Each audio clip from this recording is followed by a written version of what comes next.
Šī nākamā prezentācija Rīgas valstspilsētas pašvaldības mājokļu kompetences centra vadītājs. Un Ivars Kalvis ir mūsu nākamais viesis. Ivar, gatavs? Aiziet! Aplaus lūdzu! Un atgādinājums, ka mēs ļoti ceram, ka vismaz kādu vienu jautājumu varam uzdot. Lūdzu, Ivaram arī sūtiet jautājumus Slido. Jā. Paldies! Labdien, dāmas un kungi, kolēģi!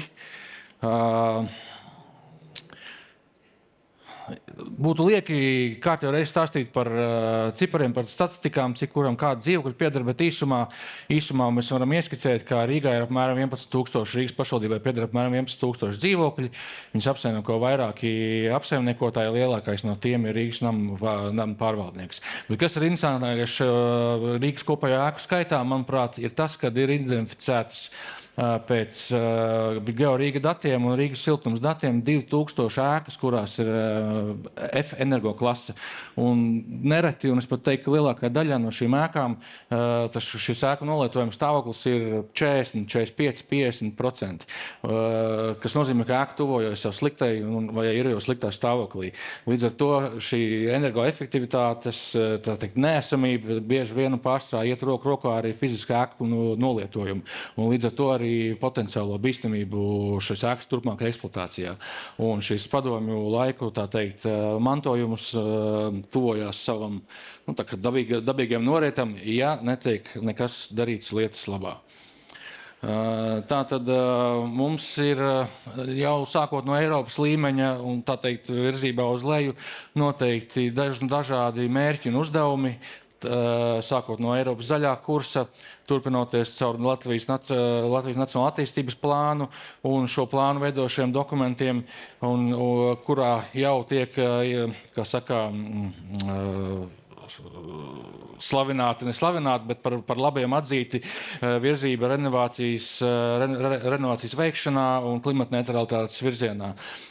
Tālāk mums ir nacionālais regulējums, kurš sākot no civila likuma un dzīvokļu īpašuma likuma nosaka atbildības kopīpašumā, nosaka dažādas darbības, kas būtu veicams tajā skaitā pārvaldniekam un visiem pārējiem šajā procesā iesaistītajiem. Un mums ir tāds kopēja ģenerāla klauzula, kas saucās krietnes saimnieks, kura pastāv civil-likumā, pastāv komerclikumā, bet idejiski krietnes saimnieks, šī ģenerāla klauzula, viņai jāpastāv ir jebkurā principā darbībai, un krietnam saimniekam jābūt arī inovatīvam, modernam un uz attīstību tendētam. Bet pats interesantākais šajā normatīvo aktu un savā ziņā hierarhijas spiedienu lejas daļā, kam jāpieņem tas gala lēmums, lai tas augšējais lēmums tik izpildīts, ir kas? Lidija Stanta no 47. dzīvokļa. Viņai ir jāpieņem, šiem iedzīvotājiem ir jāpieņem šie bieži vien nesaprotamie vai arī lēmumi, kurus viņi nevar pieņemt dēļ viņu finansiālās situācijas. Un tas nereti nav īsti pieļaujams dēļ jau minēto ēku nolietojuma stāvokļa. Un tātad, ja pašvaldības loma līdz šim, tas nav vienīgais uzskaitījums, bet vairāk ir bijis informatīvs atbalsts, konsultatīvs atbalsts un finansiāls arī atbalsts caur īpašumu departamentu programmām, caur citām programmām, tad tā vēlamā un arī iespējamais, pat teikt, pašvaldības loma būtu, ņemot vērā Viļņas piemēru, kā vienu no tādiem rādītājiem, kas kaimiņu republikā mums tas viss labi strādā, būtu jau daudzās konferencēs un daudz kur dzirdēti pilna servisa vienas aģentūras, viens pieturas aģentūras izstrāde, pašvaldības finanšu instrumenti izstrādi, kas varētu darboties uz ESCO principiem, un trešais punkts, kas nav minēts Latvijas Nacionālā plānā, bet tas tāds no manas puses ierosinājums būtu izveidot ēku ārkārtas atjaunošanas fondu, programmu, nevis fondu, jo ir ēkām, kam tas, ja kuro reizi teikšu, kad energoefektivitāte nav tikai vienīgais jautājums, kas ir jārisina, bet ēku drošība ir bieži vien pat svarīgāk šajā gadījumā par energoefektivitāti. Tālākajā slaidā būs man viens piemērs konkrēts, par ko es gribēšu parunāt. Galvenie šķēršļi iedzīvotāju skatījumā, ko es esmu novērojis pats, apmeklējot vairākas sapulces, daudz sapulces un konsultējoties ar mūsu sadarbības partneriem, ja pārsvarā ir iedzīvotāju neziņa, kompetences trūkums vadīt šos procesus un savā ziņā arī neapzināties tos riskus, kas var rasties, nepieņemot attiecīgā brīdī pareizo lēmumu. Tātad finanšu nepietiekamība un rūpes raizes, ka kredīta maksājums pārsniedz ieguvumus no ēkas atjaunošanas. Tā tas visticamāk arī ir, bet teiksim tā, ja mēs atmīnusojam visus šos ieguvumus no tā, ko mēs maksājām, tad tā delta, kas paliek pāri, var sastāvēt apmēram 50 eiro mēnesī. Un ja mēs noliekam vienā pusē dzīvi nesakoptā īpašumā un otrā pusē dzīvi sakoptā īpašumā, un tas maksā apmēram atmīnusojot, noņemot no šos ieguvumus 50 eiro mēnesī, teiksim tā, vīriešu valūtā tie ir 7 aliņa draugiem mēnesī, un sieviešu valūtā rēķinot, tas ir 1 acu krēmiņš mēnesī. Un tad šī nauda būtu tā, kas jūs pārceļ no dzīves padomju ēkā uz dzīvi atjaunotā īpašumā. Es domāju, tas nav salīdzināms pat. Izpratnes trūkums, jā, kā es minēju, bieži vien tiek minēti arī vēsturiski, teiksim tā, pirmajā atjaunošanas vilnī pieļautās kļūdas, kad mēģinot taupīt līdzekļus, iedzīvotāji paši nobalsoja un izņēma no tāmes un no veicamajiem darbiem ēka fasādes ventilēšanu un pēc tam sūdzās, ka ēka pelē. Un tas ir radījis tādu nepatīkamu pēcgaršu, un daudz vien iedzīvotājiem galvenais arguments ir, ka mēs to negribam darīt, jo mums ēkas apelēs. Tas sen vairs tā nav taisnība, un mūsdienās šobrīd jau pat bankas neapstiprina projektus bez šīs ventilācijas nodrošināšanas. Un viena no galvenajām lietām, protams, arī iedzīvotājiem nespēja vienoties savā starpā, un daudz kas redzēts sapulcēs, kur sāk ar labiem nolūkiem un beidz ar 10 gadus vēsturisku strīdu risināšanu, kurš kuram palaka nozadzis no veļas šnoras. Tas viss no īstās dzīves, tur nekas nav pārspīlēts. Un tā tad piedāvājums ēku ārkārtas atjaunošanas programmas izveidē būtībā, vismaz manā prātā, iestājās viens no pirmajām sapulcēm, ko es apmeklēju, ir šī, piemēram, Sīmeņa ielas 6 ēka, ja, kura pirmkārt pirms 2002. Gadā ir taisīts tehniskās apsakošanas atzinums, kur jau tad bija 70% konstatēts nolietojums. Kā mēs te redzam, sīs ir nespēja minimāli, bet joprojām iedzīvotāji nevar vienoties par nepieciešamību ēku atjaunot. Ēkā ir arī 5 pašvaldības dzīvokļi, un šis ir viens no tiem piemēriem, kur pat pašvaldības dzīvokļu īpatsvars ēkā varētu šķist, ka tas ir vieglāk būt panākums balsojums, bet bieži vien tas ir vēl grūtāk, jo vēsturiski ir izveidojies tā, ka šādās ēkās bieži vien šis iedzīvotāju maksātspēja ir vēl zemāka.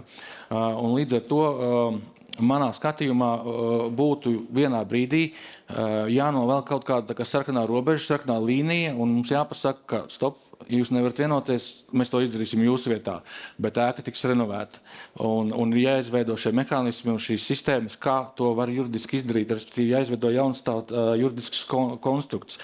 Un, lai identificētu šīs problēmas, viens no priekšlikumiem būtu arī, ņemot vērā, ka sadarbībā ar Rīgas enerģētikas aģentūru vai arī caur Altuma energogrants jau tiek finansēti 90% no nepieciešamiem līdzekļiem, kas nepieciešami dokumentācijas izstrādei. Man šķiet, ka varētu piefinansēt klāt tos 10 vēl attiecīgi atlasītām ēkām, kaut vai pēc pirmotnējā apskates, domāju, mēs Rīgā strādājošie varam ļoti viegli pāris ēpastos būtībā saprast tās bīstamākās, grūtākās ēkas un sākt no viena gala un nosubsidēt līdz galam viņu izpēti. Tehniskās apsakošanas atzinums vispār ir obligātā veicamā darbība. Iespējams, ka enerģisko certifikātam arī tādu laiku vajadzētu kļūt, lai saprastu, kur ir tie sāpīgākie jautājumi, un, teiksim tā, nepieļaut jau, rīkoties pirms ir iestājušās kaut kādas problēmas, kuros, varētu ciest iedzīvotāji vai kā, jo lielās problēmas sāksies kad sabruks pirmās 2 kāpņu telpas, un tas sāksies panika un liels stress, un tad viss sāks kaut ko aktīvi darīt, bet nebūs izstrādāti ne mehānismi, izveidosies rinda, pakalpojums kļūs dārgs, jo viņi viņam būs pieprasījums, viņš tiks radīts steigā, un Rīga kā pašvaldība pat pēc tam dabūs risināt šīs visas problēmas, kas radīsies no šī. Lūk, un tie kritēriji noteikti varētu būt šīs ēku iekļaušana šādā programmā.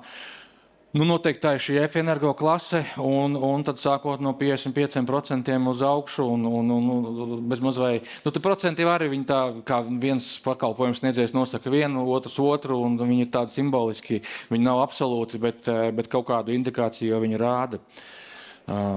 Tā. Lūk, un lai šo visu finansētu, es ierosinātu atgriezties, un šis nav nekas jauns, atgriezties pie finansējuma modeļa, darba pie finansējuma modeļa izstrādes, kas būtu Rīgas energoefektivitātes fonds, kurš tiek minēts jau dažādos Rīgas pašvaldības nākotnes plānos, tajā pašā arī pašvaldības attīstības plānā, kur ideiski vajadzētu panākt situāciju un radīt šo juridisko ietvaru situācijai, kurā ēka, kas tiek virzīta caur šo attīstību, caur šo ārkārtas attīstības fondu, viņi finansēti tiek caur šo energoefektivitātes fondu, kurš ir izveidots, un vēlāk redzamajā schēmā, pēc tās atgriezīsimies pie tās, bet idejiski iedzīvotājiem vajadzētu radīt iespēju balsot par divām lietām. Maksāšu kredītu vai turpināšu maksāt apkurs rēķins, kurš pielāgosies, protams, pie aktuāliem tarifiem. Tādējādi neradot nosacītī šo finanšu slogu, jo tie, kas gribēs maksāt kredītu, tie apzinās to, ka tas ir jādara, tie maksās. Pārējie maksās apkurs rēķinus pēc formulas kaut kādus konkrētus pielāgotus, kas vēl ir, protams, jāizstrādā, bet ēka tiek atjaunota. Un šādu energoefektivitātes fondu, šo starta kapitālu sastādītu pašvaldības iemaksas, valsts subsīdijas aizdevums, subsīdiju vai aizdevums. Tā var būt sadarbība komercbankām, jo daudz ir dzirdēts, ka bankas pārliek maz kreditē, un tad šī būtu tāda iespēja, tā teikt, atrast lieldraugu, kurš, es domāju, lepnumu un prieka varētu piedalīties kā ne ģenerāls sponsors, bet galvenais, tā teikt, kapitāla nodrošinātājs. Pašvaldības īpašumā ir arī daudz diezgan salīdzinoši dzīvokļi, kuru varbūt uzturēšana pašvaldībā nav finansiāli izdevīga un varbūt arī nepieciešama, tāpēc atsevinot tādus šos līdzekļus iegūtos arī varētu novirzīt tieši šajā fondā un attiecīgi no viņa jau gūt mērķēti ilgtermiņa labumu. Un, protams, ka tā ir sadarbība ar Altumu banku, kura attiecīgi caur šo fondu tāpatās būtu vajadzīgs iespēja piedalīties Altuma programmā, saņemt šo atbalstu, attiecīgi pārējā puse tiek nofinansēta starp fondu un nauda atgriežās caur bankā vai caur kredītu vai šajā ESCO uzņēmumā caur apkurs rēķinu sekšanu. Lūk, šeit tāda schēmiņa, kura, protams, nav absolūta, bet ir informatīva un viela pārdomām par naudas ieguvumiem un naudas šo apriti atpakaļ. Un tātad ieguvumi, protams, ir iespēja ārkārtas veidā un varbūt savā ziņā ierobežojot dzīvokļu īpašnieku tiesības, nevis atņemot viņas, bet ierobežojot to brīdi, kamēr tiek novērst šīs potenciālās sēkas nedrošības un tiek uzlabots šis stāvoklis. Ir iespēja sakopt šo padomju vide degradējušo, jo ir grūti dzīvot Eiropā, kad tu pa logu redzi sociālismu. Jā, tu varbūt pats atjaunojies savu ēku, bet pieeja pie logu un skaties, un principā nekas nav mainījies pa cik gadiem. Nauda atgriežoties ESCO fondā, šis fonds, protams, būtu kā sākotnēji viņš būtu vairāk vai mazāk kā investīcija fonds, kurā tu ieguldi pirmos 3-5 gadus. Ja, vēlāk šis fonds jau tiek papildināts atpakaļ ar šiem līdzekļiem. Un tad, kad teiksim, darbs ir izdarīts, tad fondā ir līdzekļi un var lemt pašvaldību, ko darīt šiem līdzekļiem. Nezinu, uzbūvēt jaunu dzīvojamo kvartālu, piemēram, jo paies 10 gadi. Cerams, ka mērķi būs izpildīti vai vismaz papildīti tā, kad jāatskaitās lielajiem Eiropas onkuļiem, ko mēs esam darījuši. Saka, labi, neiet mums tik ātri, bet esam vismaz šitik tālu tikuši. Teiksim, tas, ka problēma ir salīdzinoši tālu sasniedzama, šis 2700 ēkas, sākot pie viņām tādu intensīvu darbu jau šodien ar 100 ēkām gadā, kā mums iepriekš rādīja Rīgā renovējot, ja, mums vajadzētu šo tempu palielināt 3-4 reizes, lai kaut puslīdz iekļautos kaut kādos termiņos. Un kaut vai no šīm 2700 ēkām 100 ēkas gadā atremontēti, ja, atjaunot, tie jau paiet 10-15 gadi. Ja. Un ieguvums galvenais, kur pašvaldība varētu no konsultanta palikt par rīcības spēku un ņemt, tā teikt, vadības grožus savās rokās tur, kur tas tiešām būtu vajadzīgs.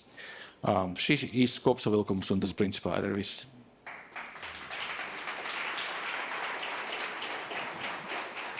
Nolasīšu populārāko jautājumu. Tik tālu, kādi ir 3 būtiskākie aspekti vai ieteikumi, ko jūs ieteikt dzīvokļu īpašniekam, kurš vēlas spērt soli renovācijas virzienā? Nu, īpaši viņš nav vienīgais īpašnieks. Jā. Pirmkārt, nevērtēt to varbūt tik daudz, kā ko es no tā iegūšu, bet ko es varu nezaudēt. Jo kopumā jau tas ir cilvēks iegūst savā ziņā mieru uz 20-15 gadiem, kad ēka ir norenovēta. Cilvēkam vajadzētu galvenokārt mainīt šo domāšanas virzienu, ka kāds to izdarīs manā vietā, viņš pats ir savu... Nē, nu, tas cilvēks jau to saprot, bet tie necilvēki, kas viņam dzīvo tur blakus dzīvokļos, tie nesaprot. Ja galīgi nevarēs tik galā, tad izvirīsim ēku uz ārkārtas atjaunošanas. Uz šito projektu. Jā. Vai tas ir reāli darbojošs projekts šobrīd? Tas šobrīd nav reāli darbojošs, bet es aicinātu, tā teikt, sanākt uz darbu grupu, politikas veidotājus un pašvaldības pārstāvis un visus, kam interesē šis un piesaist pie tā izdarīt, jo par to ir runāts iepriekš par atjaunošanas programmu, nē, bet par ESCO fondu un par viens pieturas aģentūru un par finanšu stabilu plūsmu, mums nepieciešamību, par to tiek runāts, un arī šobrīd situācija, ka nav atvērta neviena jaunā automa programma nav vaļā.